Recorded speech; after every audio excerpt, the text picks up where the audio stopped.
How do you wear eyeglasses while shooting? I'm Bob Nishimura and I'm a recurve archer. In archery, seeing the target clearly is a huge advantage. I'm extremely nearsighted, so without corrective lenses, a target at 70 meters is basically just a blur. Shooting with glasses creates a weird problem. Our stance is sideways, almost perpendicular to the target, as opposed to looking straight ahead. We aim using the corner of our eyes, as if we're looking suspiciously at the target. And for most people wearing glasses, that's a bad thing because only the optical center of the lenses is perfectly sharp. The farther you move your eyes away from the center, the more distortion you get.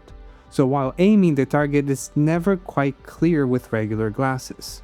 In my case, I also have astigmatism, and when my glasses are not sitting quite right, I can see the arrow distort and move away from the arrow and do whoo and then come back. And yes, LASIK and contacts exist, but I'm not a good candidate for either because I have chronic dry eyes, and honestly, I'm not emotionally mature enough to be able to purposely put things in my eyeballs. But I am not alone. Some of the best archers in the world wear glasses, like Mete Gazos, Kim Ujin, and Baptiste Adis. Some of these archers, they may be using archery glasses. First, these are made of impact-resistant polycarbonate with anti-reflective and anti-fog coatings, and the frame sits extremely close to the face without touching my eyelashes. But what makes them truly special is the fact that the optical center of the lens is shifted sideways. Looking straight ahead with these is purposely not perfectly clear. Normally when you're making glasses, the pupillary distance for each eye is symmetrical. So the center of each eye to the center of the bridge of your nose is around 31 millimeters on average. But for these glasses, my right eye is set to only 25 millimeters and my left eye shifted all the way to 37 millimeters. So now the sharpest part of the lens lives closer to the corner of my eye, where I aim from.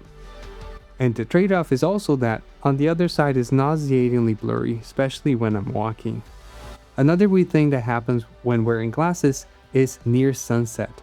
Light reflects on the inside of my left lens and suddenly my left eye becomes dominant. So sometimes I have to wear blinders on my hat just to block those reflections. It's been about a week now since I've been shooting with these glasses, and I think they're actually helping, but not dramatically, just a little bit, maybe 3% better. But archery is a game of tiny margins. A slightly clearer target, a slightly steadier sight picture, all add up. So if you see me walking around side-eyeing people, it's not personal. That's just where you're in focus. And if you enjoyed this kind of archery content, drop a like and follow for more.